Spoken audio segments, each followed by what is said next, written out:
హల్లెలూయా. కూడి వచ్చిన మీ అందరికీ ప్రభు అయిన యేసుక్రీస్తు నామంలో వందనాలు తెలియజేస్తూ ఉన్నానండి.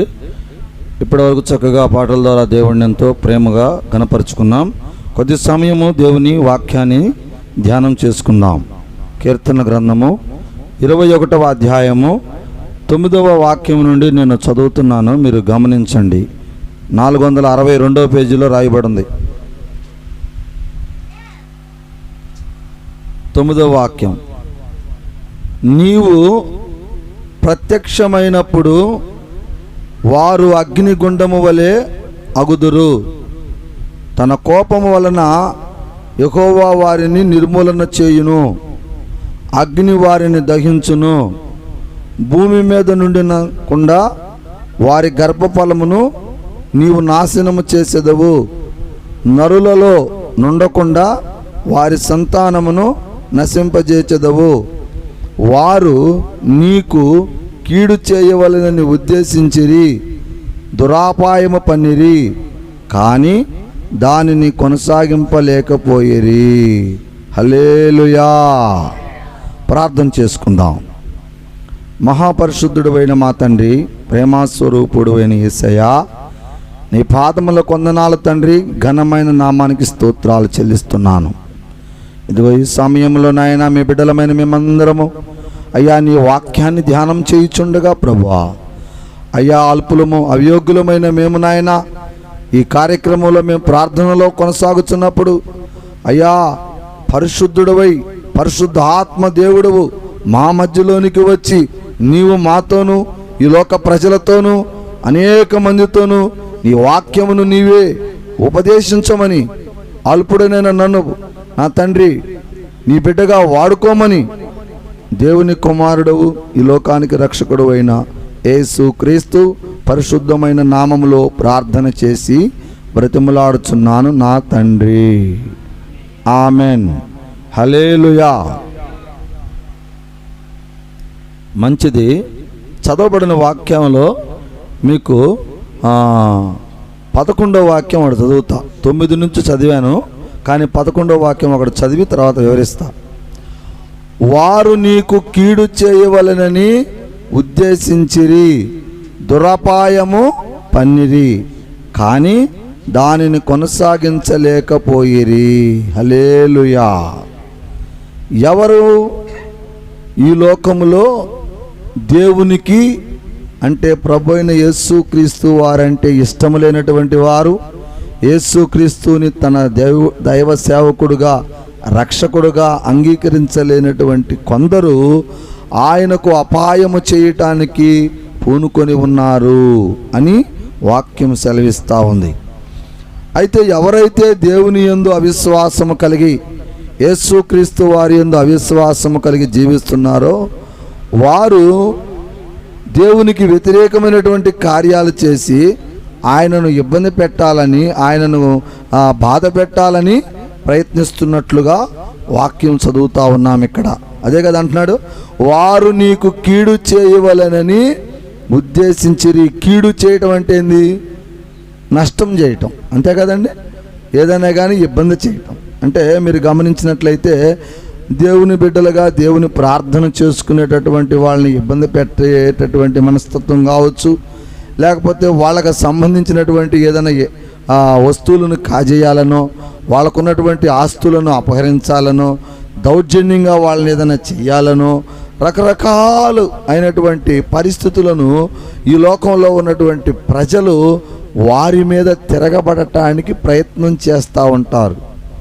ఎవరి మీద? దేవుని బిడ్డలైనటువంటి యేసుక్రీస్తు వారిని నమ్ముకున్న బిడ్డల మీద. అన్యులుగా ఉన్నటువంటి వారు, దుష్ట ఆలోచనలు కలిగిన వాళ్ళు ఇలాగా కొంతమంది కీడు చేయటానికి ప్రయత్నిస్తూ ఉంటారు అని వాక్యం చెప్తున్నాడు ఇక్కడ. అయితే అలా చేసే వాళ్ళ గురించి మనమైతే ఏం చేయాలి? దేవుని వాక్యానుసారంగా దేవుడు ఏం చెప్తున్నాడు? నిన్ను వలె నీ పొరుగు వారిని ప్రేమించుము అన్నాడు.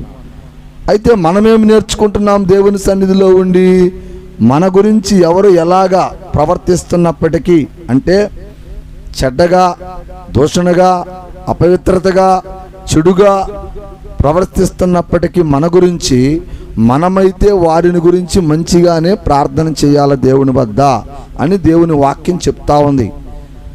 అప్పుడు చాలామందికి మీలో డౌట్ వస్తుంది. ఏం డౌట్ వస్తుంది అంటే, వాళ్ళు మన గురించి చెడ్డగా మనల్ని తిట్టాలనో, మనల్ని కొట్టాలనో, మనల్ని అవమానపరచాలనో, ప్రభు యొక్క బిడ్డలను ఏదో చేయాలని వాళ్ళు ప్రయత్నిస్తూ ఉంటే మీరేంటండి అలా చెప్తారు వాళ్ళ గురించి ప్రార్థన చేయాలని అని మీలో చాలామందికి కొంచెం సందేహం ఉంటుంది హృదయాలలో.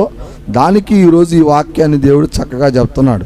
చూడండి, 9వ వాక్యం చదువుతాను, ఇప్పుడు అర్థమైంది మీకు. నీవు ప్రత్యక్షమైనప్పుడు వారి అగ్నిగుండము వలె అగుదురు, తన కోపము వలన యెహోవా వారిని నిర్మూలన చేయును, అగ్ని వారిని దహించును. హల్లెలూయా. ఏం జరిగిద్ది గుర్తుపెట్టుకోండి. మనల్ని ఎవరైతే శత్రువులుగా భావించి, ఎవరైతే మన మీద దూషణ, ద్వేషణ, మోసము, రకరకాల కార్యాలు చేస్తున్నారో వారిని గురించి మనము ప్రార్థన చేయాలి అంటున్నాడు. ఇలా చేయటం వల్ల మనకు వచ్చేటటువంటి లాభం ఏంటి అనేది చాలామందిలో ఆవేదన. కాబట్టి దానికే దేవుడు అంటున్నాడు, ఎవరైతే నా బిడ్డలు నా యందు ప్రేమ కలిగి నన్ను ప్రార్థన చేసుకుంటూ జీవిస్తూ ఉంటారో వారి ఎడల ఎవరైతే మరి దుష్టులై మరి చెడ్డ కార్యాలు చేస్తూ ఉన్నారో వాళ్లను దేవుడు ప్రత్యక్షమైనప్పుడు వారిని అగ్నిగుండములోకి వెయ్యబడుదురు అని వాక్యం సెలవిస్తూ ఉంది. ఈ రోజున ప్రియమైన దేవుని బిడ్డలారా, మీరు గమనించండి, చాలామందిలో ఏముంటుందంటేనండి, ఏమండి యేసుక్రీస్తు వారిని నమ్ముకుంటేనే దేవుని రాజ్యమా, వాళ్ళే నిజమైన దేవుని బిడ్డలా, ప్రభువు నమ్మకపోతే కారా అనేటటువంటి అపోహం ఉంటుంది.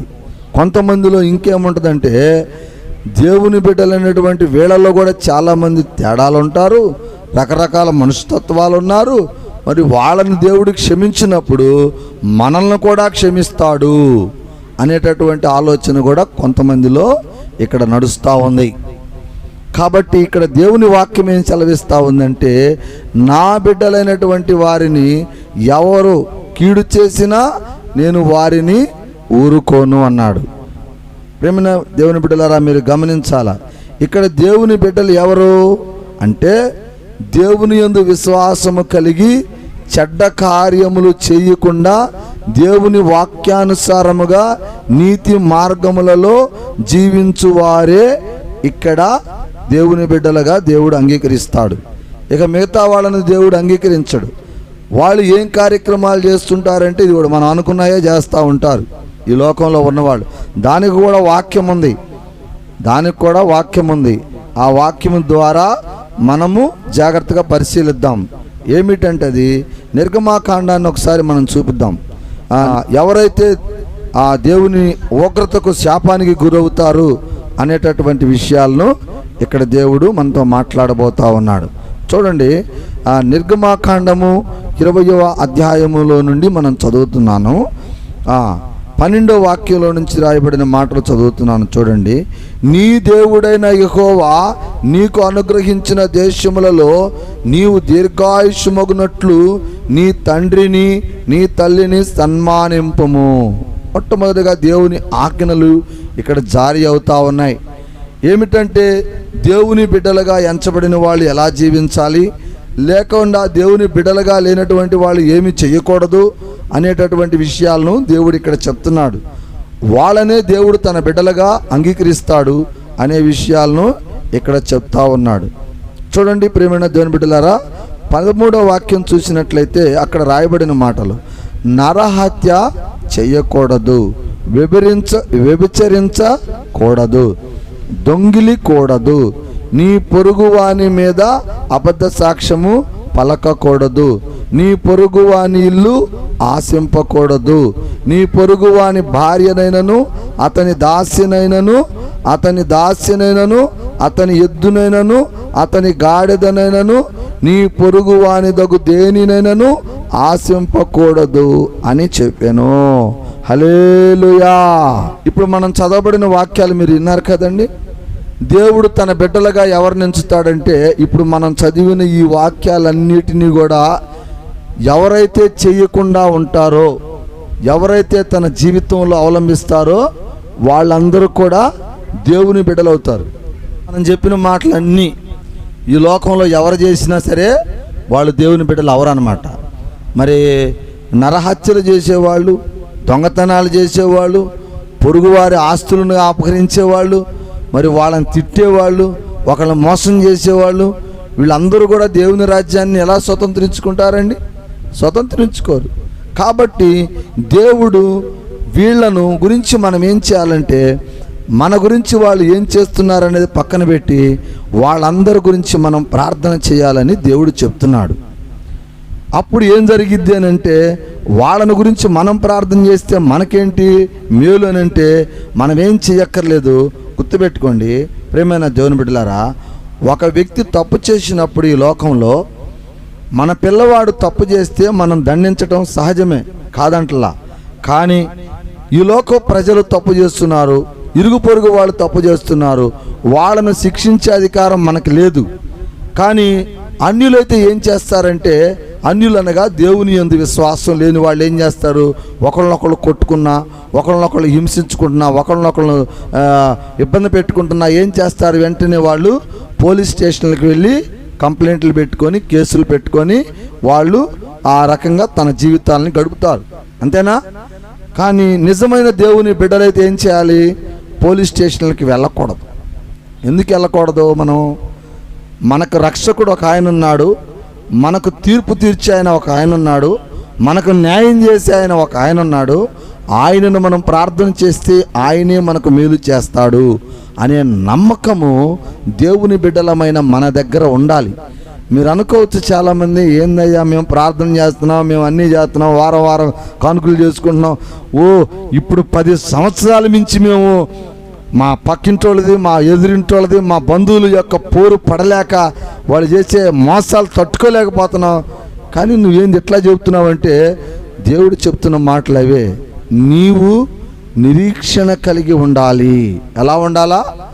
నిరీక్షణ కలిగి ఉండాలి. నువ్వు వాళ్ళు ఎన్ని చేస్తున్నా మనం దేవునికే ప్రార్థన చేయాలి. ఒక్కొక్కసారి ఏం జరుగుద్దంటేనండి, మనం ఎంత ప్రార్థన చేస్తూ ఎంత జీవిస్తూ జాగ్రత్తగా బ్రతుకుతున్నా కూడా మన జీవితకాలం అంటే మనం కూడా చనిపోయేంత వరకు మన చుట్టూ ప్రజలు మనకు శత్రువులుగానే ఉండొచ్చు, మనల్ని ఇబ్బంది పెడుతూనే ఉండొచ్చు, మనల్ని అవమానపరుస్తూనే ఉండొచ్చు. కానీ మనం మాత్రం వాళ్ళని ప్రేమిస్తూనే వెళ్ళిపోవాలా. ఎందుకు అని అంటే, మన ప్రేమ వలన దేవుడు తన ఆత్మను మనకు దయచేసి మన ఆత్మకు నిత్య జీవాన్ని ఇస్తాడు. వాళ్ళు చేసేటటువంటి కీడు వలన వాళ్లకు దేవుడు అగ్నిగుండాన్ని వాళ్ళ ఆత్మలకు నింపుతాడు. మీరు గుర్తుపెట్టుకోవాల్సింది ఇక్కడ ఏంటంటే, మన శరీరం గొప్పది కాదు, మన ఆత్మ గొప్పది. ఏది గొప్పది? మనలో ఉన్నటువంటిది ఆత్మ గొప్పది. వాళ్ళు చేసేటటువంటి క్రియలకు ఒకవేళ ఎవరైనా మనల్ని కొట్టారనుకో, సపోజ్ ఎవరిని కొడుతున్నారు? వాళ్ళు మన శరీరాన్ని కొడుతున్నారు. అంతేనండి? అర్థం చేసుకోండి. మనల్ని తిట్టారనుకో, మన యొక్క వ్యక్తిత్వాన్ని బాధ పెడుతున్నారు. అంతేనండి? ఒక వస్తువు కాజేశారనుకో, ఈ లోకంలో ఉన్నటువంటి దాన్ని ఆశిస్తున్నారు. అంటే ఈ లోకంలో ఉన్నటువంటి దేవునిని ఎరుగుని బిడ్డలు ఏం చేస్తారు మనల్ని అంటే, ఈ లోకానికి సంబంధించిన కార్యాలే చేయగలుగుతారు వాళ్ళు. అసలు నిత్య రాజ్యానికి సంబంధించిన కార్యం వాళ్ళు ఏమీ చేయలేరు. కాబట్టి వాళ్ళకి తెలిసింది ఏంటంటే, ఈ లోకకు సంబంధించినవే చేస్తూ ఉంటారు. కాబట్టి మనము వాళ్ళకంటే ఒక స్టెప్ ముందుకెళ్ళాం, వాళ్ళకంటే కొంచెం జ్ఞానమైనటువంటి మార్గములో మనం ప్రయాణిస్తూ ఉన్నాం, దేవుని చిత్తానుసారంగా జీవిస్తూ ఉన్నాం. దేవుడు నిన్ను వలె నీ పొరుగు వారిని ప్రేమించు, నిన్ను హింసించిన వారి కొరకు నువ్వు ప్రార్థన చేయనటువంటి ఒక గొప్ప సందేశాన్ని వాక్యములో మనం ప్రయాణిస్తూ ఉన్నాం. అందుకని మనందరం కూడా ఏం చేస్తామంటామంటే, మనల్ని ఎవరు ఏం చేసినా మనం ప్రార్థనలే చేస్తూ ఉంటాం. మన జీవిత కాలము ప్రార్థన చేసి మనం వెళ్ళిపోవాలండి. గుర్తుపెట్టుకోండి, ఏదో ఒక 4 రోజులు క్షమించడం, 1 సంవత్సరం క్షమించడం కాదు, జీవితకాలం చేస్తూనే క్షమిస్తూనే వెళ్ళిపోవాలి. నీ అన్నదమ్ముడు నిన్ను మోసం చేసినా, నీ అక్క చెల్లెలు నిన్ను మోసం చేస్తున్నా, నీ ఇరుగు పొరుగు వారిని నిన్ను అవమానిస్తున్నా, నిన్ను బాధ పెడుతున్నా, సమస్త ప్రజలు, గ్రామ ప్రజలు ఎవరైనా సరే నిన్ను ఎవరు ఏ విధంగా బాధిస్తున్నా వారిని గురించి మనము ప్రార్థన చేస్తూ మన జీవిత కాలము కొనసాగాలి అనేది దేవుని వాక్యం. ఇక్కడ అలా చేయటం వల్ల నీకు లాభం ఏంటి, అలా చేయటం వల్ల నాకు ప్రయోజనం ఏంది అని నువ్వు ప్రశ్నించుకొని బాధపడుతున్నావని దేవుని వాక్యం చెప్తుంది. అదిగో 9వ వాక్యం చెప్తున్నాడు, నీవు ప్రత్యక్షమైనప్పుడు వారి అగ్నిగుండము వలె దహించబడుదురు, తన కోపం వలన యెహోవా వారిని నిర్మూలన చేయును, వారు అగ్నిలో దహించి వేయబడదురు. అంటే నువ్వు ఈ విధంగా దేవుని యొక్క బిడ్డవై ఓర్చుకొని ఓర్చుకొని ఓర్చుకొని చనిపోయినా సరే నీ ఆత్మను మాత్రం దేవుడు నిత్య జీవంలోకి ప్రవేశిస్తాడు పరదేశంలో నుండి. ఇక నిన్ను హింసించిన వాళ్ళు, నిన్ను మోసం చేసిన వాళ్ళు, వీళ్ళు కూడా ఒకరోజు చనిపోవలసిన వాళ్ళే. చనిపోకుండా ఉంటారా? నిన్ను కొట్టిన వాళ్ళు చచ్చిపోరా? నిన్ను అవమానించిన వాళ్ళు చచ్చిపోరా? చనిపోతారు. వాళ్ళు ఈ లోకంలో నిన్ను బాధ పెట్టారు, ఈ లోకంలో నిన్ను హింసించారు, ఈ లోకంలో నీకు శిక్ష వేశారు. కానీ వాళ్ళు వేసిన శరీరం శాశ్వతమైంది కాదు. మనం ఎలాగైతే ఈ శరీరాన్ని విడిచిపెట్టి వెళ్ళిపోతున్నామో ఒక దినాన వారు కూడా ఈ శరీరాన్ని విడిచిపెట్టవలసిన వాళ్ళై ఉన్నారు. అప్పుడు జరిగిద్ది వ్యవహారం. ఏం జరిగిద్ది అంటే, ఎవరైతే దేవుని యందు విశ్వాసం కలిగి నీతిగా జీవించి చనిపోతున్నారో వాళ్ళు దేవుని రాజ్యానికి ప్రవేశానికి అర్హులవుతారు. ఎవరైతే ఈ లోకంలో ఉండి ఇరుగు పొరుగు వారిని మోసం చేస్తూ, నిందలు వేస్తూ, పొరుగు వారిని కాజేస్తూ ఉన్నారో వాళ్ళు నిత్య నరకానికి వెళతారు. హల్లెలూయా. గుర్తుపెట్టుకోండి, ఇదే ఈరోజు మీకు వాక్యం. అగ్నిగుండ ప్రవేశం అవుతారు. అందుకని మనం ఏం చేయాలి? మనల్ని బాధ పెడుతున్నా, మనల్ని హింసిస్తున్నా, మనల్ని ఏం చేస్తున్నా మనమైతే నిజాయితీగా ప్రార్థన చేయాలి. ఎప్పటివరకు చేయాలి? మన జీవిత కాలము చేయాలి. గుర్తుపెట్టుకోవాలి. ఇది కూడా మధ్యలో మనం మళ్ళీ డ్రాప్ అవ్వకూడదు. ఏమండి? మధ్యలో మనం డ్రాప్ అవ్వకూడదు. కొంతమంది ఏం చేస్తారు తెలుసా? ఒక 10 ఏళ్ళు, ఒక 15 ఏళ్ళు దేవుని సేవలో ఉంటారు, కార్యక్రమాలు చేస్తారు. తర్వాత సైతాన్ వచ్చే వాడి మైండ్ని చెడగొడతాడు.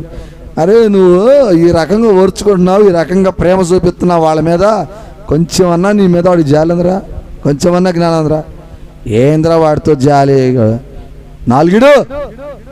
నాలుగేడవరా వాడిని, వాడే దారికి వస్తాడు అని కొంతమంది దుష్టులు, దుర్మార్గులు దేవుని బిడ్డలను కూడా అలాగ చెడగొడటానికి సైతాన్ కుట్ర ప్రభావం చూపించుద్ది. దానికి కొంతమంది లోనైపోతారు.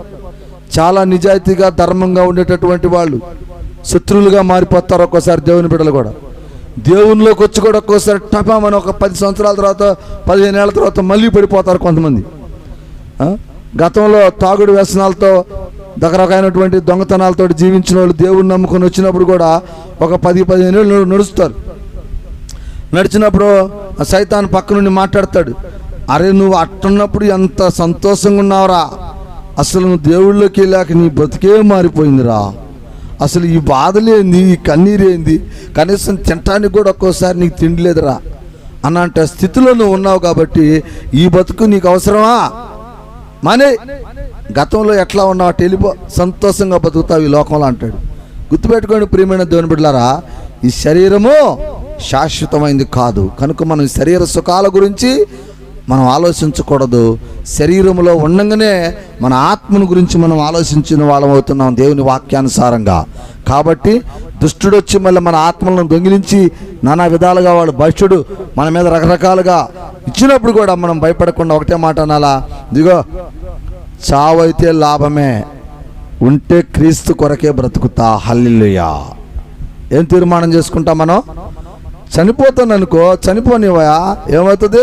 వాడు బాధ పెడితే చనిపోతానా, వాడు కష్టపడితే చనిపోతానా, వాడు మోసం చేస్తే ఆడు చనిపోయేవాడే, నేను చనిపోయేవాడిని. నా జీవితకాలం నేను నా ప్రభువుని నమ్ముకున్నా, నా యేసయ్య మార్గమే నాకు. ఒకవేళ ఉంటే ఈ లోకంలో ఆయన ప్రార్థన చేస్తా, ఒకవేళ చనిపోతే పరదైసులో ఉండి దేవుని సన్నిధిలో ఉంటాను. ఒకసారి చప్పట్లు గట్టిగా కొట్టండి. మనం ఏడుంటామండి? దేవుని నమ్ముకుని పెట్టి ఏడుంటారు? యేసుని నమ్ముకున్న వాళ్ళు పరదేశంలోకి వెళ్ళిపోతారు జీవితకాలం ఆయన దగ్గర ఉండి. ఇక మిగతా కార్యాలు చేశారు చూడండి. ఈ లోకంలో వాళ్ళందరూ ఆడుంటారని చెప్తుంది వాక్యం, అగ్నిగుండములో ఉంటాడని చెప్తా ఉంది. ఇంకో విషయం గుర్తుపెట్టుకో, దీనికి ఒక ఉపమానంగా నేను ఒక వాక్యం చెప్పాలని మీకు నిర్ణయించుకున్నా. ఏంటంటే మీకు యథార్థత తెలియాలని. అంటే ఈ లోకంలో ఇప్పుడు జరిగే మీకు అర్థాలు కావు కదా, గతంలో చూపిస్తా. ఏంటంటే అది దానియేలు గ్రంథంలోకి మనం వెళదాం. ఏ గ్రంథం అండి? దానియేలు గ్రంథంలోకి వెళ్ళి మీకు ఒక వాక్యం చూపిస్తాను. అప్పుడు మీకు అర్థమవుతుంది నేను చెప్పిన మాట నిజమా కాదా. మీరు అంటున్నారు పాస్టర్ గారు దేవుని యందు విశ్వాసం కలిగి చనిపోతే మన ఆత్మను తీసుకెళ్తానంటున్నాడు, ఈడేమో మనల్ని పొద్దాకులు తంతనే ఉన్నాడు, తిడతనే ఉన్నాడు, ఈయన చెప్పేది ఎంతవరకు నిజం అని మీకు అనిపించవచ్చు కదా. అందుకనే మీకు నమ్మకం కలగటానికి ఇంకొక వాక్యం చూపిస్తాను. దానియేలు గ్రంథంలోకి వెళదామండి. దానియేలు గ్రంథము 3వ అధ్యాయము 22 నుంచి 26 వరకు చదువుతాను, మీరు వినండి. ఇప్పుడు మీకు కొన్ని విషయాలు చెప్పాను కదండి. ఏం చెప్పాను? దేవుని బిడ్డలు తన జీవితకాలం ఓర్చుకొని శ్రమలను అనుభవిస్తూ నీతిగా జీవించి వెళితే దేవుని రాజ్యానికి వెళతారు, మిగతా వాళ్ళు అగ్నిగుండంలోకి వెళతారు అని చెప్తున్నాను. అది ఎలాగనేది మీకు కొన్ని వాక్యాల ద్వారా కూడా మీకు చూపిస్తాను. ఇప్పుడు చూడండి, దానియేలు గ్రంథము 3వ అధ్యాయము 22వ వాక్యం నుండి నేను చదువుతున్నాను, మీరు గమనిస్తే చాలు. రాజాజ్ఞ తీవ్రమైనందున గుండము మిక్కిలి, అంటే అగ్నిగుండం అండి, అగ్నిగుండం మిక్కిలి వేడిదైనందున షద్రకు మేషాకు అబేద్గోనులను విసిరివేసిన ఆ మనుషులు అగ్ని జ్వాలలో కాల్చబడి చనిపోయేరి. షద్రకు మేషాకు అబేద్గోనుయ ఆ ముగ్గురు మనుషుల బంధింపబడిన వారై వేడిమి కలిగి మండుచున్న ఆ గుండములలో పడగా రాజుకు నెబుకద్నెజరు ఆశ్చర్యపడి తీవ్రముగా లేచి, మేము ముగ్గురు మనుషులను బంధించి ఈ అగ్నిగుండములో వేసితిమి కదా అని ఆ మంత్రులను అడిగినప్పుడు వారు రాజా సత్యమే అని రాజుతో ప్రత్యుత్తరం ఇచ్చిరి. అందుకు రాజు, నేను 4 మనుషులను బంధములను లేక అగ్నిములో సంచరించుట చూచుచున్నాను, వారికి హాని ఏమీ కలగలేదు. 4వ వాని రూపము దేవతల రూపములను పోలినందున వారికి ప్రత్యక్షతరం ఇచ్చెను. అంతటా నెబుకద్నెజరు వేడిమి కలిగినటువంటి మండుచున్న ఆ గుండము వాకిలి దగ్గరకు వచ్చి, షద్రకు మేషాకు అబేద్న ఎనువారలారా, మహోన్నతుడకు దేవుని సేవకులారా, బయటకు వచ్చి నా యొద్దకు రండిని పిలవగా షద్రకు మేషకు అబేద్రులు ఆ అగ్నిగుండములో నుండి బయటకు వచ్చిరి. హల్లెలూయా. ఒకసారి చప్పట్లు కొట్టండి గట్టిగా. ఇక్కడ చదివిన వాక్యం మీకు కొంతే అర్థమై ఉంటుంది, దాన్ని క్లారిటీగా చెప్తా మీకు. ఈ షడ్రేకు మేషకు అబ్దేగోను అనేటటువంటి వాళ్ళ పేర్లు చెప్తా ఉన్నా. ఇక్కడ ఏం జరుగుతుంది? రాజుగారు వీళ్ళ ముగ్గురిని అగ్నిగుండంలో వేశాడు. ఎందుకు వేశాడు అనేది కొంచెం చెప్తా, ఎక్కువ డీప్గా వద్దు. రాజు, ఈ నెబుకద్నెజరు అనేటటువంటి రాజు అన్య దేవులను ప్రార్థన చేసేటటువంటి వాడు. అంటే యెహోవా దేవుడును ప్రార్థన చేయడేనా. వీళ్ళు మాత్రం యెహోవానే ప్రార్థన చేస్తారు. ఇప్పుడు నేను చెప్పిన వాళ్ళ ముగ్గురు కూడా వీళ్ళు యూదులు. వీళ్ళు ఐగుప్తు ప్రాంతంలో ఉన్నప్పుడు వీళ్ళు ఏం చేశారంటే యెహోవా దేవుని ప్రార్థన చేయటం చూసి అక్కడ ఉన్నటువంటి ఆ యొక్క ఐగుప్తు ప్రజలు ఏం చేశారంటే వీళ్ళని ఏదో ఒక విధంగా శిక్షించాలని, ఎవరిని? ఈ షద్రకు మేషకు అబేద్గోనులను శిక్షించాలని ఈ యొక్క నెబుకద్నెజరు యొక్క రాజును మాయ చేసి ఆయనకు ఒక మాయం మాటలు చెప్పి ఏం చేశారంటే ఒక బంగారంతో ఒక దేవతా విగ్రహాన్ని చేయించి ఆ విగ్రహానికి ప్రతి ఒక్కరూ సాగిలపడాలి. ఎవరైతే ఈ విగ్రహానికి సాగిలపడరో వాళ్ళు అగ్నిగుండం ప్రవేశించబడుదురు అనే రూల్ పెట్టారు అక్కడ. అర్థమవుతుందని చెప్పిన మాట. ఆ రూలుని అతిక్రమించారు ఎవరు? ఈ షద్రకు మేషకు ఈ యొక్క అబేద్గోను. వీళ్ళు యూదులు అన్నమాట. వీళ్ళు ఏంటంటే వీళ్ళు కేవలం యెహోవా దేవుడినే తన దేవుడిగా అంగీకరిస్తారు, మిగతా వాళ్ళని అంగీకరించరు అన్నమాట. వీళ్ళని చంపాలనే వాళ్ళు కుట్ర చేశారు. అదే కుట్రలో భాగంగానే ఈ యొక్క కార్యక్రమం జరుగుతూ ఉందన్నమాట. జరుగుతున్నప్పుడు ఏం జరిగిందంటే వీళ్ళు వెళ్ళి రాజుగారికి ప్రకటించారు, ఈ షద్రేకు మేషకు అబ్జేదోకు అనేవాళ్ళు నువ్వు నిలబెట్టిన యొక్క బంగార విగ్రహానికి పూజ చేయట్లేదు, వాళ్ళు నమస్కారం చేయట్లేదు. రాజుగారు, వారు నీ యొక్క ఆజ్ఞను వ్యతిరేకించారండి, కాబట్టి వారిని అగ్నిగుండంలో వేసి చంపాలి అని వాళ్ళను తీసుకువెళ్ళారు. తీసుకెళ్ళినప్పుడు వాళ్ళు ఏం చేశారంటే ఒక నలుగురిని తీసుకొచ్చారు, ముగ్గురిని తీసుకొచ్చారు, బాగా బలాజ్యుల్ని తీసుకొచ్చి, అబ్బాయి వీళ్ళ ముగ్గురిని అగ్నిలో ప్రవేశింపజేయండి, వీళ్ళు నా మాటకి వ్యతిరేకించారంట అని నెబుకద్నెజరు ఆర్డర్ పాస్ చేస్తే ఏం జరిగిందంటే వీళ్ళు వాళ్ళని అగ్నిగుండంలో ప్రవేశించడానికి నెట్టేటటువంటి వీళ్ళే ముందుగా అగ్నిగుండంలో పడ్డారు. ఎవరు? ఈ ముగ్గురిని నెట్టాలనుకున్న వాళ్ళు కూడా ముందు వాళ్ళు పడిపోయారు. ముందు వాళ్ళు పడినప్పుడు ఏం జరిగిందంటే ఆ బలాజ్యుల్ని బలాత్కులు అందరూ కూడా మాడి మసి అయిపోయారు. అర్థమైంది నీకు? ముందు పడిన వాళ్ళు ఎవరు? ఈ షద్రకు మేషకు అబేజ్ఞతనేటటువంటి వాళ్ళను అగ్నిగుండంలో నెట్టడానికి వచ్చిన వాళ్ళే ముందు పడ్డారు. అగ్నిగుండంలో వాళ్ళు నశించిపోయారు. ఆ తర్వాత మళ్ళీ ఏం చేశారు? వీళ్ళను బలవంతంగా నెట్టారు. వీళ్ళ ముగ్గురిని, వాళ్ళు చనిపోయారు, వీళ్ళ ముగ్గురిని కూడా అగ్నిగుండంలోకి నెట్టారు. నెట్టినప్పుడు ఏం జరిగిందయ్యానంటే వీళ్ళు ముగ్గురు అగ్నిగుండంలో ప్రవేశించినప్పుడు ఈ ముగ్గురితో పాటు నాలుగో వ్యక్తి కూడా అగ్నిగుండంలో ఉన్నట్టుగా రాజుగారు చూస్తున్నాడు. ఇప్పుడు అగ్నిగుండంలో పోయిన పడ్డవాళ్ళు ఏం చేస్తారండి? పెద్ద పెద్దగా కేకలేసి అరిసి శరీరం నశించిపోయి చచ్చిపోతారు, అంతేనా? వీళ్ళు అగ్నిగుండంలో పోయి ప్రార్థన చేస్తున్నారంట. వీళ్ళు ప్రార్థన చేస్తూ అటు ఇటు తిరుగుతూ ఉంటే వీళ్ళతో పాటు దేవుడు కూడా ఉన్నాడు. అంటే వాళ్ళకి అగ్ని తగలకుండా, శ్రమ తగలకుండా వాళ్ళ ముగ్గురిని కాపాడుతున్నాడు ఆయన అనుకోండి. వాళ్ళు ముగ్గురు ప్రార్థన చేస్తూ తిరుగుతూ ఉన్నారు, వాళ్ళు చనిపోలా, వాళ్ళకేం కాటలా, వాళ్ళు కేకలు వేయట్లా, దేవుడికి ప్రార్థన చేస్తున్నట్లుగా ఆ నెబుకద్నెజరు గ్రహించాడు. పైగా ఇంకోటి ఏం గ్రహించాడు? వాళ్ళతో పాటు ఇంకొక మనిషి ఎవరో ఉన్నట్టుగా చూస్తున్నాడు. వాళ్ళు ముగ్గురే కాదు, వాళ్ళతో పాటు ఇంకొక ఆయన ఉన్నట్టుగా చూస్తున్నాడు. వాళ్ళందరిని అడిగాడు, ఆ మంత్రులను అడిగాడు, అబ్బాయి మనం ముగ్గురినే కదా లోపలికి నెట్టింది, మన నాలుగో మనిషి తిరుగుతున్నాడు ఏంది అక్కడ, పైగా కేకలో అరుపులు లేవేంటి అని అడిగినప్పుడు అప్పుడు ఆయనకు డౌట్ వచ్చింది. నేను వీళ్ళను వాళ్ళ దేవుడైన యెహోవా దేవుడికి ప్రార్థన చేసుకుంటా ఉంటే నేను నా ప్రతిభాన్ని నాకు ఇష్టం వచ్చిన దేవుడిని పెట్టి ప్రార్థన చేయలేదని వీళ్ళని నేను అమానుషంగా వాళ్ళని ఇట్లా బంధించాను, చేశాను, ఇది కరెక్ట్ కాదేమో, వాళ్ళ దేవుడే గొప్పోడేమో అని తెలుసుకొని నెబుకద్నెజరు మళ్ళీ అగ్నిగుండ ద్వారం వద్దకు కింద పక్కకు వచ్చి కేకేశాడు వాళ్ళ ముగ్గురిని కూడా. బాయ్ షద్రకు మేషకు బాయ్ అభియోకు లోపల ఉన్నారంట మీరంటే? ఉన్నాం సార్. సరే బయటికి రండి సార్ అంటే ఆ అగ్నిగుండంలో నుంచి వాళ్ళు ముగ్గురు బయటకు వచ్చారు. ఒకసారి చప్పట్లు కొట్టండి గట్టిగా.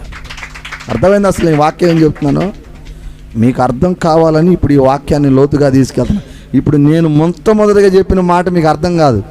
మనం ఎంత క్షమించినా దేవుడు మనకు సహాయం చేస్తాడనేది మీకు అర్థం కావట్లా ఈ లోకానికి. ఇప్పుడు ఈ వాక్యం ద్వారా మీకు అర్థం అవ్వాలి. షద్రకు మేషకు అబ్జేదోకు ముగ్గురు కూడా దేవుని యందు విశ్వాసం కలిగి ఉండి వాళ్ళు బలంతాన వాళ్ళని అగ్నిగుండంలో వేసినప్పటికీ కూడా దేవుడు వాళ్ళని కాపాడి తీసుకొచ్చి వాళ్ళ ఎదురుగా పెట్టాడు. లాస్ట్కి నెబుకద్నెజరు ఏం చేశాడు?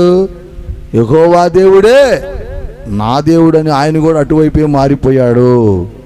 ఈరోజు మీరు కూడా గుర్తుపెట్టుకోండి. ఈరోజు మనం ప్రార్థన చేస్తున్నటువంటి యేసయ్య, మనం ప్రార్థన చేస్తున్నటువంటి పరిశుద్ధుడు, మనం ప్రార్థన చేస్తున్నటువంటి పరిశుద్ధాత్మ దేవుడు సామాన్యుడు కాదు, సామాన్యమైన వ్యక్తి కాదు, ఈ లోకంలో ఊహించేటటువంటి ఒక మతానికి సంబంధించిన వాడు కాదు, ఈ లోకంలో ఊహించేటటువంటి మేకులు తీసుకోలేనటువంటి అన్యాయుడు కాదు. ఒక గొప్ప దేవుని కుమారుడై పరిశుద్ధుడై పాపములలో నుండి బయటకు తీసినవాడు, పాపము లేనివాడు, కలంకము లేనివాడు, పరిశుద్ధమైనటువంటి రక్తము కలిగిన వాడై యేసుక్రీస్తు వారు ఈ భూమి మీద ఉన్నాడు ఈ రోజున మన మధ్యలో. కాబట్టి మనము ఆయన యందు ప్రార్థన చేస్తున్న మనమందరం కూడా చాలా జాగ్రత్తగా ప్రయాణం చేయాలి. చేసినప్పుడు ఏం జరుగుద్దని అంటే, మనము అంతమయ్యేంత వరకు చేయాలి. మనం ఒకవేళ ఈ శరీరాన్ని విడిచిపెట్టి వెళ్ళిపోయినప్పటికీ కూడా మనం భయపడవలసిన పని లేదు. రేపు ఇంకొక రోజు కార్యక్రమం ఉంది. ఆ కార్యక్రమం అప్పుడు వాళ్ళందరూ అగ్నిగుండానికి, మనం నిత్య జీవానికి. మీరు అనుకోవచ్చు, నేను ఈ రకంగా సేవ చేసి ఓర్పుగా ఉండి చచ్చిపోతే నేను నా ఆత్మతో వెళ్ళిపోయినాక నేను పోయాక నాకేం తెలిసిద్ది అని మీరు అనుకోవచ్చు. ఇప్పుడు మీకు ఈ వాక్యం చెప్పాను కదా, పాత నిబంధనలో దానియేలు గ్రంథం అనేటటువంటి ఈ గ్రంథము సుమారుగా చెప్తున్నా, బైబిల్ గ్రంథం రాసేమో 2500 సంవత్సరాలు. ఈ గ్రంథం రాసి ఇంకా అంటే యేసుక్రీస్తు వారు పుట్టక మునుపు 600 సంవత్సరాల క్రితం గ్రంథం ఇది. ఎప్పటిది ఇది? యేసుక్రీస్తు వారు పుట్టక మునుపు దానియేలు గ్రంథము 600 శతాబ్దాల క్రితం, 600 సంవత్సరాల క్రితం రాయబడిన గ్రంథం ఇది. అప్పటిది పాత గ్రంథం, పాత నిబంధనలో మనం చదువుతున్న ఈ గ్రంథము. అంటే మీరు గమనించాల్సిన విషయం ఏంటంటే, యేసుక్రీస్తు వారికి పూర్వం కూడా దేవుడు తన బిడ్డలను కాపాడినట్లుగా వాక్యం ఈరోజు మనం చెప్తా ఉన్నాం. సాక్ష్యము ఆ రోజున ఏంటంటే, దేవుడు స్పాట్లోనే వాళ్ళకి ప్రత్యక్షం ఇచ్చి కార్యాలు చేశాడు.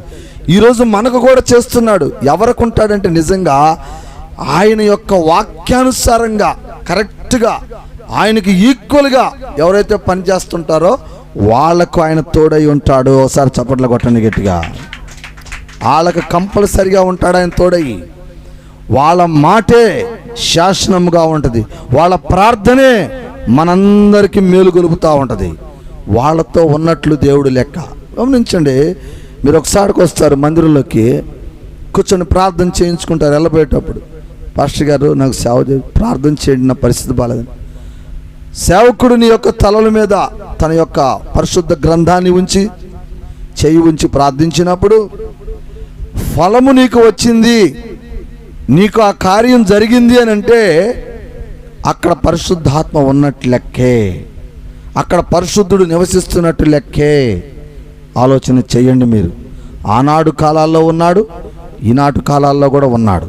అయితే మనము అగ్నిగుండానికి ప్రవేశించేటటువంటి వారిలాగా ఉండకూడదు. మనం అగ్నిగుండంలోకి వెళ్ళేటటువంటి వారిలాగా ఉండకూడదు. ఈ లోకపు ఆలోచనలతోటి మనం ఉండకూడదు. ఈ లోకపు ఆలోచనలతోటి మన జీవితాలను కొనసాగించకూడదు. వాక్యానుసారంగా చెప్తున్నది యేసుక్రీస్తు వారు చెప్పే మాటలు, నిన్ను వలె నీ పొరుగు వారిని ప్రేమించాలి. ఆకలి దప్పులు కలిగి ఉన్నా కూడా అబద్ధాలు ఆడకూడదు. శరీర సుఖాల కోసం మోసాలు చేయకూడదు. ధనధాన్యాల కోసం ఎదుటి వారిని హింసించకూడదు.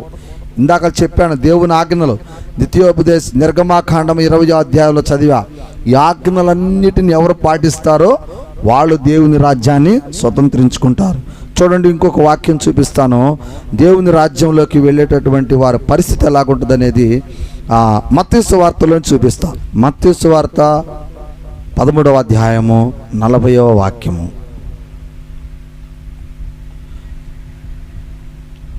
గురుగులు ఎలాగూ కూర్చబడి అగ్నిలో కాల్చివేయబడునో అలాగే యుగ సమాప్తి యందు జరుగును. మనుష్య కుమారుడు తన దూతలను పంపును, వారు ఆయన రాజ్యములో సమకూర్చి అగ్నిగుండములో వారాయన రాజ్యములో నుండి ఆటంకములకు సకలమైన వాటిని దుర్నీతి పరులను సమకూర్చి అగ్నిగుండములో పడవేయుదురు. అక్కడ ఏడుపును పండ్లు కొరుకుటను ఉండును. అప్పుడు నీతిమంతులు తమ తండ్రి రాజ్యములో సూర్యుని వలె తేజరులను. చెవులు గలవాడు వినుగాక. హల్లెలూయా. ఒకసారి గట్టిగా చప్పట్లు కొడదాం. చాలా మంచి మాట ఇది. అర్థమవుతుందని చెప్పే మాట మీకు. మనము దేవుని యందు విశ్వాసము కలిగి జీవించి మరణించినప్పుడు మన ఆత్మలన్నీ దేవుని రాజ్యంలో ఉంటాయి, పరదైసులో ఉంటాయి. సజీవులుగా ఉన్నవాళ్ళు ఇప్పుడు దేవుడు రెండో రాకడ వచ్చినప్పుడు చెప్పే సబ్జెక్ట్ చెప్తున్నా ఇక్కడ మీకు. అంటే చనిపోయిన వాళ్ళేమో పరదేశంలో వెయిటింగ్ లిస్ట్లో ఉంటాం, ఇక శారీరకంగా దేవుని యందు విశ్వాసం కలిగి యేసుక్రీస్తు వారు రెండో రాకడ వచ్చేటప్పుడు కూడా ఈ భూమి మీద హింసలు, బాధలు మనకలాగా అనుభవిస్తూ ఉంటారు. వాళ్ళు కూడా దేవుని వాక్యాన్ని చదువుకుంటా, దేవుని పరిశుద్ధ గ్రంథాన్ని చదువుతా వాళ్ళు కూడా మనకలాగానే ఉంటారు. అప్పుడు ఆయన వచ్చినప్పుడు ఏం జరిగిద్ది అంటున్నాడంటే, గురుగులను ఎలాగూ కూర్చి అగ్నిలో వేయబడునో వీరును కూడా అలాగనే వేరుపరచి దేవుని యొక్క ఆ బిడ్డలలో నుండి వేరు చేసి అగ్నిగుండములో వేయబడుదురు అని రాయబడి ఉంది. గురుగులు అంటే ఏంటంటేనండి, గోధుమ యొక్క మొక్కలు ఉన్నాయి కదండి, గోధుమ పంటలు పండిస్తాం కదా మనం. గోధుమ చెట్ల మధ్యలలో గోధుమల లాగానే పెరుగుతాయి అవి కూడా. అర్థమవుతుందా మేము చెప్పేది? గోధుమ చెట్లు మనకు పండవలేండి, ఇతర రాష్ట్రాల్లో పండుతాయి గోధుమలు. అటు ఒరిస్సా, మరి మధ్యప్రదేశ్, రాజస్థాను, హర్యానా ప్రాంతాల్లో ఎక్కువ గోధుమలు పండుతాయి. ఎడారి ప్రాంతాలలో గోధుమలు ఎక్కువగా పండుతాయి. ఈ ఇజ్రాయేల్ ప్రాంతం కూడా ఎడారి ప్రాంతం, మీకు తెలుసో లేదో. ఇజ్రాయేల్లో వాటర్ తక్కువగా ఉంటుంది. ఇజ్రాయేల్ ప్రాంతంలో ఒక సముద్రపు అంచు తప్ప మిగతా ప్రాంతం అంతా కూడా ఎడారి ప్రాంతం, అంత అరణ్యములు, గుట్టలు, చెట్లు, శ్యామలు, నీళ్ళు ఏడా చూసినా పెద్దగా అవపడం. అందుకని ఆ ప్రాంతాల్లో ఎక్కువగా అవలలు, గోధుమలు అనేటటువంటి పంటలు ఎక్కువగా పండిస్తారు. అంటే వర్షాధారం మీదే పండుతాయి. వాన కురిచినప్పుడు ఆ కురిచేటటువంటి వర్షానికే పండుతాయి తప్ప మళ్ళీ ప్రత్యేకంగా నీళ్లు పెట్టి పండించే పని లేదు దాన్ని అంటున్నాడు ఆయన. ఆ గురుగులను మనము పంటంతా ఎదిగిన తర్వాత, ఏమండి, మనం విత్తనం వేసిన తర్వాత గోధుమ విత్తనాలు, గోధుమ మొక్క, గురుగులు పెరుగుతూ ఉంటాయి. ఈ యొక్క గురుగులు ఎప్పుడు గమనిస్తామంటే, మనము పూర్తిగా పంట పరిపక్వకు వచ్చినప్పుడు, అంటే మన కోత సమయం వచ్చినప్పుడే ఈ గురుగులకి గోధుమలకి మధ్య వ్యత్యాసం ఒకపడుద్దని వాక్యం చెప్తా ఉన్నాడు. హల్లెలూయా. అంటే గోధుమ మొక్కలాగానే ఉంటుంది అది కూడా, కానీ ఎప్పుడు తెలుసుద్దనంటే చివరికి పంట పండిన తర్వాత గోధుమ మొక్క అయితేనేమో గోధుమ గింజలను బయటకు విడుస్తుంది, గురుగు మొక్క అయితేనేమో ఆ గోధుమలను ఎడవకుండా అలాగా పిచ్చి విత్తనాలను పెట్టుకొని ఉంటుంది. అయ్యో గురుగులు అంటాడు. అప్పుడు మనం ఏం చేస్తాం, వాటిని సపరేట్గా కోసేసి అగ్నిగుండంలో అంటే పడవేస్తాం, బయటేస్తాం. ఎప్పుడు కోస్తాం? పంట పండినప్పుడే తెలుసుద్ది. అంటే ఈ వాక్యాన్ని అట్లా ఎందుకు దేవుడు అంత లోతుగా చెప్తున్నాడంటే, దేవుడు వాడి పాపము పండినప్పుడే వాడిని నరకానికి తీసుకెళ్తాడు, అప్పుడు దాకా వెయిటింగ్లో ఉంచుతాడు. హల్లెలూయా. అర్థమవుతున్న వాక్యం? ఆడు ఎన్ని పాపాలు చేసినా క్షమిస్తానే ఉంటాడు. దేవుని బిడ్డలు ఓర్పుతో పెరుగుతూనే ఉంటారు, అంతే కదండి. మనం ఓర్పుతోనే పెరగాలి, గోధుమ మొక్కలాగా. మన ఓర్పు, మన సహనము ఎప్పుడు తెలిసిద్దయ్యానంటే, మనము ప్రభువులోకి ప్రవేశించినప్పుడు మన మహిమ ఎలుగుతుంది. హల్లెలూయా. చప్పట్లు కొట్టమసారి. ఈ దుర్మార్గులు, ఈ యొక్క అన్యాయస్తులు, వీళ్ళ పరిస్థితి ఏంటంటే, వాడు ఎప్పుడు అదే స్థితిలో ఉంటాడు కాబట్టి ఆయన రెండో రాకడలో వాడిని తీసుకెళ్ళి అగ్నిగుండంలో పడేస్తాడు. ఆడు గురుగు లాంటి వాడు, గురుగు మొక్క లాంటి వాడు. అదే అక్కడ చెప్పాడు. అది ఎప్పుడు ఏం జరుగుతుంది? ఇది మన ఆత్మల యొక్క సమూహాన్ని చెప్పాడు. పంట పరిపక్వత వచ్చినప్పుడే దాన్ని గుర్తిస్తాం. అలాగనే మనం కూడా మరణిస్తాం. అవసరమైతే మన జీవితకాలం జీవించి మరణిస్తాం. మరణించిన తర్వాత మన ఆత్మ పరదేశంలో ఉంటుంది, వాడి ఆత్మ అగ్నిగుండంలోకి వెళ్ళిపోతుంది. ఆ వాక్యం కూడా మీకు చూపిస్తా, తొందరపడద్దు. ఎందుకు ఇంత క్లారిటీగా ఈరోజు మీకు చెప్తున్నానంటే, దేవుని యందు విశ్వాసము కలిగిన వాళ్ళు నిరీక్షణ ఎక్కడి వరకు ఉండాలంటే తన జీవితాంతము ఉండాలి. ఎప్పటి వరకు ఉండాలి? తన జీవితకాలం ఉండాల్సిందే. మధ్యలో డ్రాప్ అవటానికి లేదు. మధ్యలో నువ్వు డ్రాప్ అయిపోయావంటే నువ్వు గురుగు మొక్క మారిపోయినట్లెక్కే, నీలో విషబీజం వచ్చినట్లే, నీలో పరిశుద్ధత లేనట్టే, నీలో అపవిత్రత ఉన్నట్లే. కాబట్టి దేవుని యందు విశ్వాసం ఉన్నవాళ్ళు జీవితకాలం ఉండాలి. అందుకే పైరు చూపించాడు. పంట పండినప్పుడు గురుగు మొక్కకి గోధుమ మొక్కకి తేడా తెలుస్తుంది. నీ చివరి వరకు, నీ జీవిత కాలమంతయు నువ్వు సాక్ష్యము బలముగా ఉండాలి. చనిపోయే వరకు ఆ బిడ్డ నీతిమంతుడుగానే ఉండి చనిపోయాడనేటటువంటి సాక్ష్యము నీకు బలముగా ఉండాలి. అప్పుడే నువ్వు గోధుమ వక్కమలే గోడములలో వేయబడదువు, నీ ఆత్మ పరదైసులోనికి చేర్చబడుతుంది. అంతే కదండి. గోధుమ మొక్క పండినప్పుడు దాన్ని కోసుకొని మన ఇంటికి తెచ్చుకుంటాం బస్తాల్లో వేసుకొని. పిచ్చి మొక్కను నరికి అగ్నిగుండంలో వేసేస్తాడు. సేమ్ అంతే. మనము పండాలి. ఎప్పటి వరకు పండాలి? మన జీవిత కాలం అంతా సత్యంలోనే పండాలి, నీతిలోనే పండాలి, నిజాయితీలోనే పండాలి, ప్రేమలోనే పండాలి. అంతేకాని గురుగు మొక్కల్లాగా మధ్యలో మళ్ళీ మనము చెడ్డవారిగా చెడ్డ మనస్తత్వాలతో జీవించకూడదు. అలా జీవించినట్లయితే మనము కూడా అగ్నిగుండ ప్రవేశం ఉంటుంది. ఆ విషయం ఇప్పుడు ఒక వాక్యం చూపిస్తా చూడండి. ప్రకటనల గ్రంథము 20వ అధ్యాయంలోకి వెళితే లాస్ట్కి, ఇక్కడికి లాస్ట్ ఘట్టం మీకు ఇది. ఈ బైబిల్ గ్రంథానికే లాస్ట్, ఈ వాక్యానికి కూడా లాస్టే మీకు. బైబిల్ గ్రంథం దాంట్లో దేవుడు మాట్లాడబోతా ఉన్నాడు మీతోటి. ఒకసారి చూపిస్తా. ప్రకటన గ్రంథము 20వ అధ్యాయము 10 నుంచి వాక్యం చదువుతాను, మీరు వినండి. అక్కడ రాయబడిన మాటలు, వారిని మోసపరిచిన అపవాది అగ్ని గంధకము గల గుండములలో పడవేయబడును. అచ్చట క్రూరమూర్ఖమును అబద్ధం ప్రవక్తయు ఉన్నారు. వారు యుగయుగములు రాత్రింబగలు బాధింపబడుదురు. హల్లెలూయా. అర్థమవుతున్న వాక్యము? ఎవరైతే మనల్ని అబద్ధపు మార్గాల్లో జీవింపజేశారో, చెడ్డ మార్గాల్లో నడిపింపజేశారో వాళ్ళు కూడా అక్కడే ఉంటారు. ప్రేమైన దేవుని బిడ్డలారా, మీరు గమనించాలి. దేవుని బిడ్డల్లో కూడా కొంతమంది ఉంటారు, దేవుని రూపంలోనే ఉంటారు. ఇందాక చెప్పా కదా, గోధుమ మొక్కకి గురుగు మొక్కకి ఎప్పుడు తేడా తెలుసుద్ది? పంట పండినప్పుడే. దేవుని బిడ్డలలో కూడా, ప్రవక్తలైనటువంటి వాళ్ళలో కూడా అబద్ధపు ప్రవక్తలు ఉంటారు, సత్య ప్రవక్తలు ఉంటారు. యేసుక్రీస్తు వారు రెండో రాకడలో కూడా నిజమైన క్రీస్తు ఉన్నాడు, అబద్ధపు క్రీస్తు ఉన్నాడు. నిజమైన క్రీస్తును గుర్తించడానికి కొన్ని లక్షణాలు ఉన్నాయి, అబద్ధపు క్రీస్తును గుర్తించడానికి కొన్ని లక్షణాలు ఉన్నాయి. అట్లానే ఇక్కడ చివరి గ్రంథంలో ఏం చెప్తున్నాడంటే, మరి ఎవరైతే అపవాది మనల్ని మోసం చేస్తున్నాడో, యేసుక్రీస్తు వారి సత్యములో నుండి మనల్ని బయటికి మార్చి, అంటే ఎట్లా చెప్తా ఉంటాడు? ఇందాక అదే మీకు చెప్పింది. మనం దుర్మార్గంలో చెడ్డ మార్గాల్లో ఉన్నప్పుడు మనం యేసుక్రీస్తు వారి వాక్యాన్ని విని, ఇదిగో యేసుక్రీస్తు వారు వాక్యం ద్వారా చెప్తున్నాడు, సత్య మార్గంలో ఉండే వాళ్ళకే పరదైసు వచ్చి నిత్య మార్గం, నిత్య జీవాన్ని పొందుతారు అని మనం నమ్ముకొని ప్రభు రక్షణ పొంది నడుస్తున్నప్పుడు, కొంతమందిని వీళ్ళు ఏం చేస్తారంటే అబద్ధపు ప్రవక్తలు. మీరు గమనిస్తూ ఉంటారు, అప్పుడప్పుడు సినిమాల్లో గమనిస్తే, సినిమాల్లో చూస్తే మీకు అర్థమవుతుంది. కొన్ని అవగాహన సీరియల్స్ ఉంటాయి, ఒక వ్యక్తిని పోలిన వ్యక్తి ఇంకొక వ్యక్తి డబుల్ ఫోటోలు ఉంటారు. కమల పిల్లలు ఉండరండి, ఉంటారు లేరండి? కమల పిల్లల్ని ఇప్పుడు చూడలేదు మీరు? ఒకేలాగా ఉంటారు కదా. ఎవరు వాళ్ళిద్దరు చూస్తే ఎవరో మనం కనుక్కోలేం, కానీ వాళ్ళు ఇద్దరు వేరే. అవునండి, ఇద్దరు వేరే, కానీ చూపుకు మాత్రం ఒకేలాగా ఉంటారు.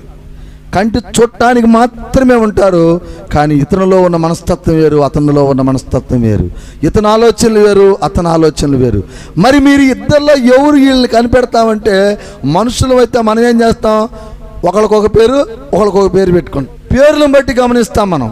కానీ ఇక్కడ అబద్ధపు క్రీస్తు కూడా ఎలా వస్తాడు? సేమ్ యేసుక్రీస్తు వారి లాగానే ఉంటాడు, రూపంలో ఉంటాడు, క్రియలలో ఉంటాడు, కొన్ని క్రియలను కూడా చూపిస్తాడు. కానీ ఆయనకు యేసుకి తేడా ఏముంటుందంటే, ఆయన మనలను ప్రేమించినట్టు పిలిచి మనలను నరుకుతాడు. హల్లెలూయా. ఏం చేస్తాడు? ఆయన మనల్ని ప్రేమించినట్టు పిలిచి అగ్నిగుండంలోకి తోసివేస్తాడు. నిజమైన క్రీస్తు మన దగ్గరకు వచ్చి మన కోసం ప్రాణం పెట్టి మనల్ని పరదేశంలోకి నెడతాడు. ఇదే తేడా. అర్థమవుతుంది వాక్యము? అట్లానే ఇక్కడ కూడా ఏంటంటే, అబద్ధపు ప్రవక్తలు కూడా ఉంటారు. వాళ్ళని మీరు ఎలా గుర్తించాలంటే, వాళ్ళ ప్రవర్తన విధానాలు, వాళ్ళ ఆలోచన విధానాలు, వాళ్ళ వాక్యాన్ని చూసి, బైబిల్ చూసి తెగ వివరిస్తూ ఉంటారు, తెగ వివరిస్తుంటారు, తెగ ముచ్చట చెప్తారు, తెగ ఆలోచన చెప్తారు. కానీ వాళ్ళ ప్రవర్తనలలో చాలా తేడా గమనిస్తూ ఉండాలి. వాళ్ళ నిజ జీవితాలలో, వాళ్ళ అంతరంగాల్లో చాలా మార్పులు ఉంటాయి, వాళ్ళ ఆలోచనలలో చాలా మార్పులు ఉంటాయి, వాళ్ళ విషయాలు చాలా లోతుగా మీరు గమనించినట్లయితే వాళ్ళు సత్యమునకు కొంచెం దూరముగా ఉంటారు. హల్లెలూయా. అలాంటి అబద్ధపు ప్రవక్తలు, మోసగాళ్ళు, అందరూ కూడా ఎక్కడుంటారు? అగ్నిగుండములో ప్రవేశించబడుదురని వాక్యం చెప్తుంది. ఇప్పుడు మీకు 10వ వాక్యం చదివి వినిపించింది, అదే మరొకసారి చదువుతానండి. వారిని మోసపరిచిన అపవాది అగ్నిగండ గుండకములలో పడవేయబడును. అచ్చట క్రూరముఖములు అబద్ధ ప్రవక్తలు ఉన్నారని వారు యుగయుగములు రాత్రింబగళ్ళు బాధింపబడుదురు. మోసం చేసినటువంటి ప్రవక్తలు కావచ్చు, మోసం చేసిన ప్రజలు కావచ్చు, అన్యాయం చేసిన ప్రజలు కావచ్చు, అందరూ కూడా ఎక్కడికి వెళ్తారండి? అగ్నిగుండంలోనికి ప్రవేశించబడతారు. నెక్స్ట్ వాక్యం చూడండి, 11వ వాక్యం. మరియు ధవళమైనటువంటి మహాసింహాసనము దాని యందు ఆసీనుడైనటువంటి ఒకరిని చూచితిని.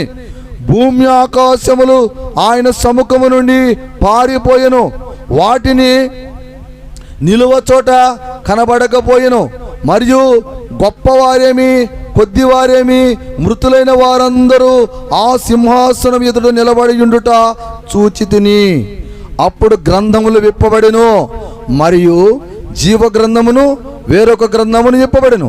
ఆ గ్రంథములు యందు వ్రాయబడి ఉన్న వాటిని బట్టి తన క్రియల చొప్పున, ఏడు చొప్పునండి, తన క్రియల చొప్పున అంటే పనులు, క్రియలు అనగా పనులు, భూమి మీద ఉండగా శరీరానుసారంగా నువ్వు చేసినటువంటి నీ పనులను బట్టి అక్కడ తీర్పు తీర్చబడదునని రాయబడి ఉంది. చూడండి, తమ క్రియలను బట్టి మృతులకు తీర్పు పొందుదురు. సముద్రములలో తన ఉన్న మృతులను అప్పగించెదను. మరణము పాతాళములో ఉన్న వాటిని వశము చేయును, మృతులను అప్పగించెదను. వారిలో ప్రతి వాడు తన క్రియల చొప్పున తీర్పు పొందెదను. మరణము మృతులలోనికి అగ్నిగుండములో ప్రవేశింపబడుదురు. ఈ అగ్నిగుండము 2వ మరణము. ఎవరి పేరైనను జీవ గ్రంథమునందు వ్రాయబడినట్టు కనబడిన ఎడల వాడు అగ్నిగుండములో వేయబడుదురు. హల్లెలూయా. అంటే మనము శారీరానుకంగా సరిపోయినప్పటికి కూడా మన ఆత్మలు పరదేశంలో కొన్ని ఉంటాయి, పాతాళంలో కొన్ని ఉంటాయి, భూజలాలలో కొన్ని ఉంటాయి. దేవుడు 2వ రాకడ ప్రవేశించినప్పుడు దేవుని ఎదుట, ఆయన ధవళ సింహాసనం ఎదుట మనం ముగ్గురు చేరతాం. ఎవరెవరమే? దేవుని యందు విశ్వాసం ఉంచి చనిపోయిన వాళ్ళం వస్తాం, ఒక పక్క నిలబడతాం. పాతాళ లోకంలో పాపాలు చేసి మరణాలు చేసి కుట్రలు చేసిన వాళ్ళందరూ పాపంలో నుంచి వచ్చి వాళ్ళు ఒక పక్క నిలబడతారు. మోసాలు చేసి గదాగాలు చేసిన వాళ్ళు సముద్రం అంచుల్లో జలాలలో చనిపోయిన బ్యాచ్ మొత్తం వచ్చి ఒకసారి నిలబడుతుంది. ముగ్గురు నిలబడి ఉంటాం. దేవుని తీర్పు స్టార్ట్ అవుతుంది. స్టార్ట్ అయినప్పుడు ఏం జరుగుతుందండి? ఈ యొక్క జీవ గ్రంథాలు 2 రాయబడి ఉన్నాయి. ఇక్కడ ఈ జీవ గ్రంథాలు రెండిట్లో దేవుని యందు విశ్వాసం కలిగిన వారి పేర్లు జీవ గ్రంథంలో లిఖించబడి ఉంటాయి. పాపములు రాసినటువంటి గ్రంథం ఇంకోటి ఉంటుంది. ఈ పాపపు గ్రంథంలో ఎవరైతే లిఖించబడి ఉన్నారో వారందరూ కూడా అగ్నిగుండంలోకి తీసేస్తుంటాడు. 2 గ్రంథాలు ఆడే తీస్తాడు ఆయన. అక్కడ జడ్జిమెంట్ ఇచ్చేది ఎవరు? యేసుక్రీస్తు వారు. హల్లెలూయా. గుర్తుపెట్టుకోండి, ఈ వాక్యం గతంలో కూడా చెప్పా. దేవునికి నరునికి మధ్యవర్త ఒక్కడే, ఆయనే ప్రభు అయిన యేసుక్రీస్తు వారు. చప్పట్లు కొట్టిన సరిగట్టిగా అర్థమైంది వాక్యం మీకు? అక్కడ ఉంటాడు ఆయన. ఆయన అక్కడ నిల్చొని ఉంటాడు. దేవుడు అక్కడ ఉంటాడు. ఇటు పక్కన నరులు 3 బ్యాచీలు ఉంటాయి, ఆయన పక్కన ఉంటాడు. ఒక పక్క సైతాన్ ఉంటాడు. అర్థమవుతున్న వాక్యం చెప్పేది? అర్థమైతే పర్లా. సైతాను ఒక పక్క, యేసుక్రీస్తు వారు ఒక పక్క. సైతాన్ అకౌంట్లో జీవ గ్రంథంలో లేని పేర్లన్నీ సైతాన్ అకౌంట్లో ఉంటాయి. ఎవరైతే మనల్ని మోసం చేశారో, మనల్ని అన్యాయం చేశారో, మనకి ఏదో తప్పుడు మార్గాలు చూపించారో వాళ్ళందరూ కూడా ఈ జీవ గ్రంథంలో లేని గ్రంథం ఒకటి ఉంది, ఆ గ్రంథంలో పేర్లు ఉంటాయి. ఎవరైతే నీతిగా ఉండి జీవితకాలం యేసుక్రీస్తు వారిని నమ్ముకొని ఆయన వాక్యానుసారంగా జీవించి చనిపోయాడో అతడు జీవ గ్రంథములో లిఖించబడి ఉంటాడు. అప్పుడు యేసుక్రీస్తు వారు జీవ గ్రంథంలో ఉన్న పేర్లు ఆయన ప్రకటిస్తూ ఉంటాడు. ఆయన 2వ గ్రంథంలో సాతాను యొక్క సాదృశ్యమై చనిపోయిన ప్రకటన ఆయన చేస్తూ ఉంటాడు. వీళ్ళందరూ కూడా అగ్నిగుండంలోకి వెళ్తూ ఉంటారు. వీళ్ళందరూ పరలోక రాజ్యంలోకి వెళ్తూ ఉంటారు. హల్లెలూయా. ఒకసారి చప్పట్లు కొట్టండి. మీరు అనుకోవచ్చు ఇవన్నీ వరకు బైబిల్లో చెప్పుకునే మాటలేలే, బైబిల్లో వరకు వాళ్ళకే పని లేదు, వరకు చెప్పుకుంటానని అనుకోవచ్చు. మీలో కొంతమంది అనుకోవచ్చు అవన్నీ వరకు చెప్పుకోవటానికి చాలా మంది చెబుతున్నారులే, మాకు బైబిల్లో చూసి ఏం చెప్తున్నాడని. ప్రియమైన దేవుని బిడ్డలారా, మీరు గమనించండి. నేను మీకు గట్టిగా చెప్తున్నాను. ఏం చెప్తున్నానంటే, మనకు నిత్య జీవం ఉన్నది. ఎట్లా? ఆ నిత్య జీవము మన ఆత్మకు లభించును. హల్లెలూయా. ఎవరికి లభించిద్ది? అది శరీరానికి కాదు, ఆత్మకు లభించిద్ది. 100% నిజం, 100% ఇది నిజం. ఎవరైతే తప్పుడు మార్గాల్లో జీవించి చనిపోయారో వాళ్ళు అగ్నిగుండంలోకి కంపల్సరిగా వెళ్ళిపోతారు. వాళ్ళు కంపల్సరిగా వాళ్ళ ఆత్మలు మలమల మాడవలసిందే. వాళ్ళ నిత్య నరకంలో ఉండవలసిన వాళ్ళే వాళ్ళ ఆత్మలని కూడా. ఎవరైతే నిజంగా నీతి న్యాయాలతో దేవుని మార్గాన్ని నమ్ముకొని జీవించి చనిపోయారో వాళ్ళు పరదేశంలో ఉంటారు. చూడండి, 21వ అధ్యాయంలో మొట్టమొదటి వాక్యం నుంచి 2 వాక్యాలు చదువుతాను, మీకు అర్థమైంది. అంతటా నేను కొత్త ఆకాశమును కొత్త భూమిని చూచితిని. మొదట ఆకాశము మొదట భూమియు గతించిపోయిను, సముద్రము ఇక లేదు. మరియు నేను నూతనమైన యెరూషలేము అనేటటువంటి పరిశుద్ధ పట్టణమును తన భర్త కొరకు అలంకరించబడినటువంటి పెండ్లి కుమార్తెని వలె సిద్ధపరిచిన పరలోకమందున్న దేవుని యొద్ద నుండి దిగివచ్చుట చూచితిని. అప్పుడు ఇదిగో దేవుని నివాసము మనుషులలో కూడా ఉన్నది. హల్లెలూయా. చప్పట్లు కొట్టిన సార్ గట్టిగా మనందరం. అర్థమవుతుందండి వాక్యం? ఎవరైతే దేవుని యందు విశ్వాసము కలిగి జీవించి తన జీవిత కాలము చనిపోతారో వాళ్ళు దేవుని రాజ్యానికి, ఇక మిగతా వాళ్ళందరి పరిస్థితి ఏందయ్యారంటే అగ్నిగుండ ప్రవేశానికి. గుర్తుపెట్టుకోండి, నీకు ఇంకా క్లారిటీగా చెప్తున్నా. మన ఆత్మకు నిత్య జీవము కలదు, మన శరీరానికి నిత్య జీవము లేదు. ఈరోజు మనం చదువుతున్న గ్రంథమే మనకు సాక్ష్యం. యేసుక్రీస్తు వారికి పూర్వము మన ఎదుట గ్రంథం ఉంది, యేసుక్రీస్తు వారి తర్వాత మనకుంది. ఈ రోజున మనం చదువుకుంటున్నాం. ఎవరైతే వాక్యానుసారంగా తన జీవితాలను మలుచుకొని నీతి కొరకు, న్యాయం కొరకు, సత్యం కొరకు జీవించి చనిపోతారో వాళ్ళు కంపల్సరిగా దేవుని రాజ్యంలో ఉంటారు. 100% ఇది గ్యారెంటీ.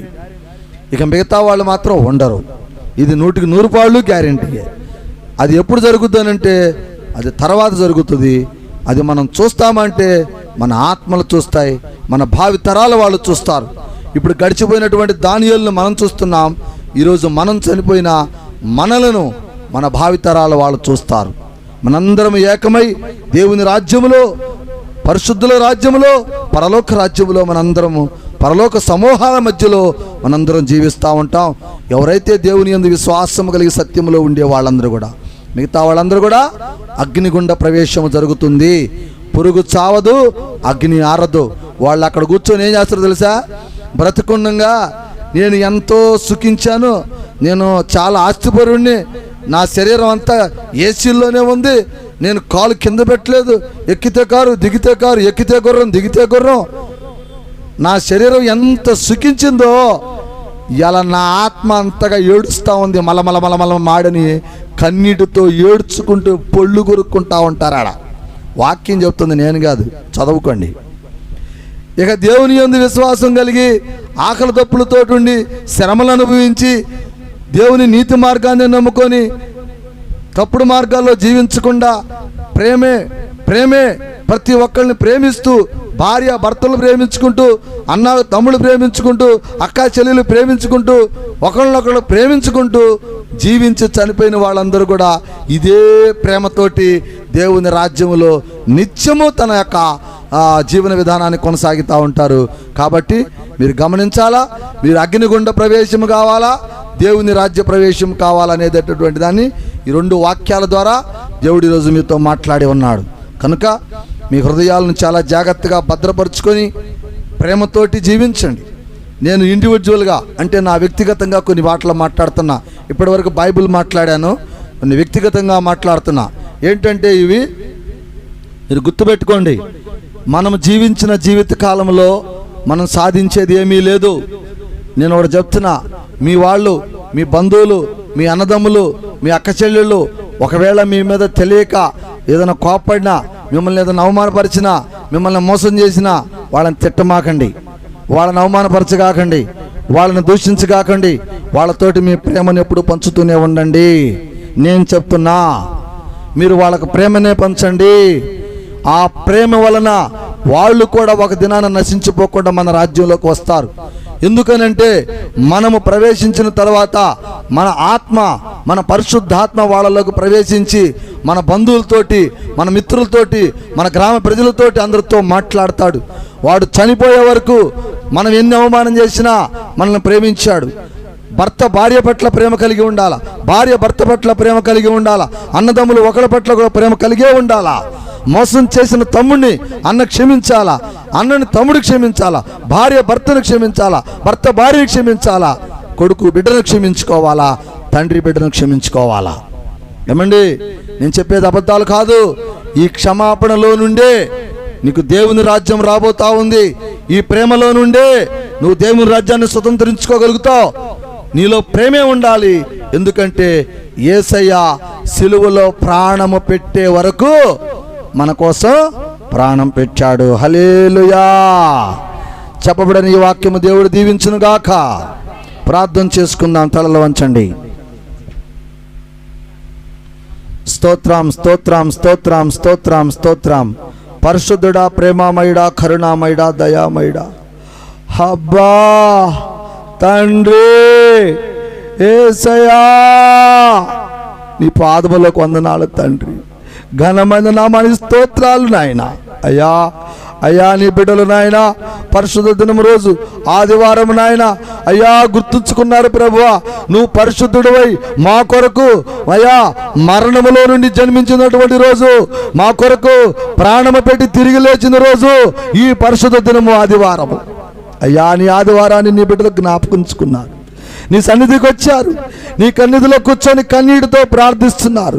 వారి కుటుంబాల కొరకు, ఇరుగు పొరుగు వారి కొరకు, వారి ఆత్మల రక్షణ కొరకు వారు ప్రార్థన చేస్తున్నారు ప్రభువా. వారు నిన్ను అర్థిస్తున్నారు నాయనా. అయ్యా, వారి పైన కనికరము చూపండి, వారి కుటుంబాల పైన కనికరము చూపండి, వారి ఇరుగు పొరుగు వారి పైన కనికరము చూపండి ప్రభువా. అయ్యా, ఈ లోకములో నాయన ప్రేమను పంచమన్నావు ప్రభువా. నీ తల్లిదండ్రులను ప్రేమించమన్నావు, నీ అన్నదమ్ములను ప్రేమించమన్నావు, నీ ఇరుగు పొరుగు వారిని ప్రేమించమన్నావు, భార్య భర్తను ప్రేమించుకోమన్నావు, భర్తను భార్యను ప్రేమించుకోమన్నావు, ఒకరిని ఒకరు క్షమించుకోమని నీ వాక్యం చెప్తా ఉంది. ఎవరైతే ఈ యొక్క వాక్యానుసారంగా జీవించకుండా కోపము, పగ, ద్వేషము, దొంగతనము, వ్యభిచారము, రకరకాలైనటువంటి పరిస్థితుల్లో జీవించి చనిపోతున్నారో వారందరూ అగ్నిగుండంలోనికి వెళతారని నీ వాక్యం సెలవిస్తా ఉంది. అయ్యా, అలాంటి అగ్నిగుండంలోకి ప్రవేశించే వారముగా మేము ఉండకూడదు ప్రభువా. నీ నీతి మార్గంలో మేము జీవించాలి, నీ వాక్యానుసారంగా మేము జీవించాలి. నీ యొక్క బిడ్డలుగా నీతిగా, న్యాయంగా, సత్యముగా మేము జీవించినట్లుగా మా హృదయములను నా తండ్రి నువ్వు భద్రపరచమని ప్రార్థిస్తున్నాను తండ్రి. నీ కృప నా మీద చూపించమని ప్రార్థిస్తున్నాను తండ్రి. నీ పరిశుద్ధాత్మను మాకు చూపించమని ప్రార్థిస్తున్నాను తండ్రి. దుష్టుడు మా హృదయాలను దొంగిలించకుండా నీ పరిశుద్ధాత్మ శక్తిని మాకు తోడుగా ఉంచమని ప్రార్థిస్తున్నాను తండ్రి. నీ కృప, నీ దయ కూడి వచ్చినటువంటి ప్రతి బిడ్డ మీద కూడా ఉంచమని ప్రార్థిస్తున్నాను తండ్రి. పరిశుద్ధుడివై, పరిశుద్ధాత్మ దేవుడివై మా మధ్యలోకి వచ్చి నాయనా ఇప్పటి వరకు నీ వాక్యాన్ని ఉపదేశించినందుకే నీకు స్తోత్రాలు, వందనాలు తెలియజేస్తా ఉన్నాను. నిరీక్షణ కలిగి బిడ్డలు ఇప్పటివరకు నీ వాక్యాన్ని ఓర్పుగా ఇనుటకు నీ ఆత్మను వారి మధ్యలో ఉంచినందుకై నీ స్తోత్రాలు తెలియజేస్తూ అయ్యా ఈ చిన్న ప్రార్థన నీ పాదాల చెంత పెట్టుకోమని దేవుని కుమారుడు, ఈ లోకానికి రక్షకుడు అయిన యేసుక్రీస్తు పరిశుద్ధ నామంలో ప్రార్థించి బ్రతిమలాడుచున్నాను నా తండ్రి. ఆమెన్.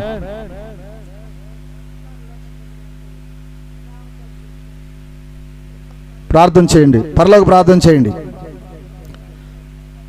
మాకు కావలసిన అనుదిన ఆహారం మాకు దయచేయండి. నాతో పాటు పలకండి. అయ్యా, శోధన నుండి, కీడు నుండి మమ్మల్ని తప్పించండి ప్రభువా. ఇదిగో నాయన, మేము చేసిన తప్పులను క్షమిస్తున్నావు ప్రభువా. అలాగనే మాకు ఎవరైనా తెలిసి తెలియక మా కుటుంబ సభ్యులు కావచ్చు, ఇరుగు పొరుగు వారు కావచ్చు, గ్రామస్తులు కావచ్చు, ఎవరైనా సరే మా ఎడల చేసినటువంటి తప్పులను క్షమించే మంచి మనసు మాకు దయచేయండి, ఓర్పును దయచేయమని. ఇదిగో నా తండ్రి, మాకు కావలసిన అనుదిన ఆహారాన్ని మాకు దయచేయమని. ఎందుచేతనగా రాజ్యము, బలము, శక్తి, మహిమ నిరంతరం నీవై ఉన్నావు మా తండ్రి. ఆమెన్. ప్రభు యేసు రక్తమే జయం, ప్రభు శిలువ రక్తమే జయం. యేసు క్రీస్తు నామమునందు మనందరికీ నిత్య జీవము కలుగునుగాక. తండ్రి అయిన దేవుని ప్రేమ, కుమారుడైన యేసుక్రీస్తు వారి యొక్క కృప, పరిశుద్ధాత్మ అన్యోన్య సహవాసము కూడి వచ్చినటువంటి అందరికీ, అలాగనే గ్రామంలో ఉన్న ప్రతి బిడ్డకును, అలానే శబ్ద యంత్రం ద్వారా వినే ప్రతి బిడ్డకును, లైవ్ ద్వారా చూసే ప్రతి బిడ్డకును సదాకాలం తోడయుండి నిత్యంతము పరలోకం వరకు నడిపించునుగాక. ఆమేన్. హల్లెలూయా, హల్లెలూయా, హల్లెలూయా. అందరికీ వందనాలమ్మా.